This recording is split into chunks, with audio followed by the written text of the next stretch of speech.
Welcome back to another edition of the Nightly Nuge. I'm still highly medicated, Ted, from my root canal. So let's get after some real truth, logic, and common sense, will you? Let's start with this hypocritical behavior of politicians that yell loud and wide to defund the police. Yet, Cory Bush, for an example of hypocrites, has spent $300,000 on personal security in 2022 alone. Seems like a double standard to me. Want to disarm rank and file Americans while they spend all this money to make sure they're armed and protected. What's your take?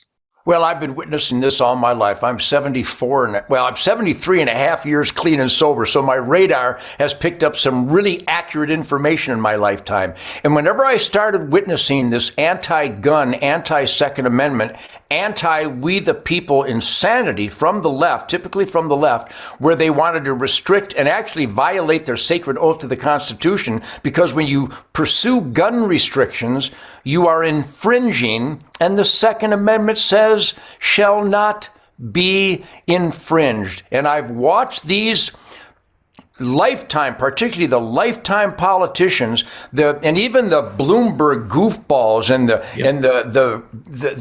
de Blasio mayor of New York City and Cuomo, the governor of the city, wants to ban this and make firearms inaccessible. And they'll call easily concealable handguns Saturday night specials. We need to ban them. Well, I read the language of the Saturday night special handgun ban. It included every handgun, including Dirty Harry's cannon. The language identifies anything this side of a duck shotgun as a Saturday night special. So again, I think here at the Nightly Nuge, there are some people that do watch the propaganda ministry and are inclined to believe it, because emotionally we see this slaughter taking place in America every day, particularly in the high crime, feces and needles, blue smudge, homeless, exploding, vicious, violent crime of Democrat-controlled jurisdictions.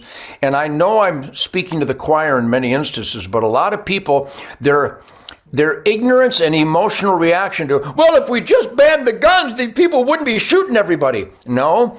They're shooting people in gun-free zones. Right. And there's been tens of millions, Keith, tens of millions, not my numbers, the background check of the FBI, tens of millions new firearms owners in America in the last few years.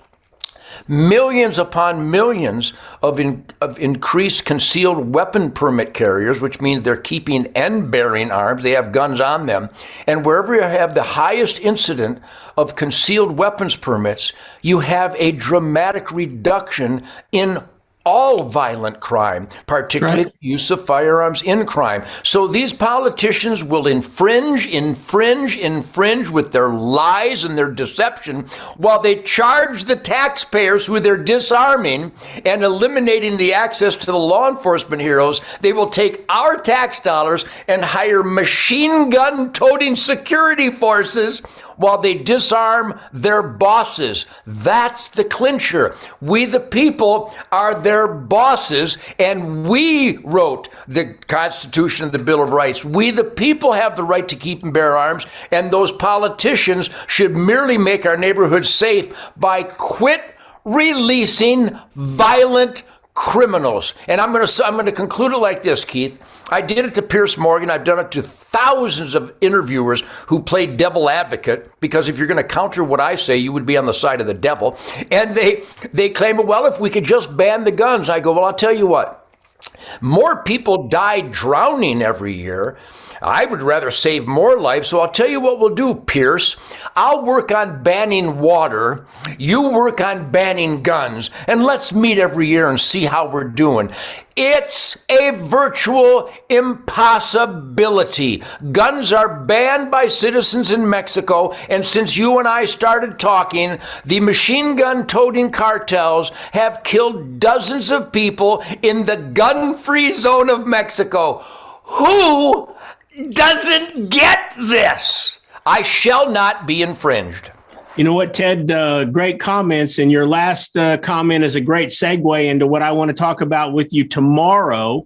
So we're going to sign off on this edition. And tomorrow we're going to come back. We're going to talk about border issues, including your Governor Abbott down there in Texas that seems to be loading them up and shipping them to D.C. Come back again tomorrow. We'll have another edition of the Nightly News.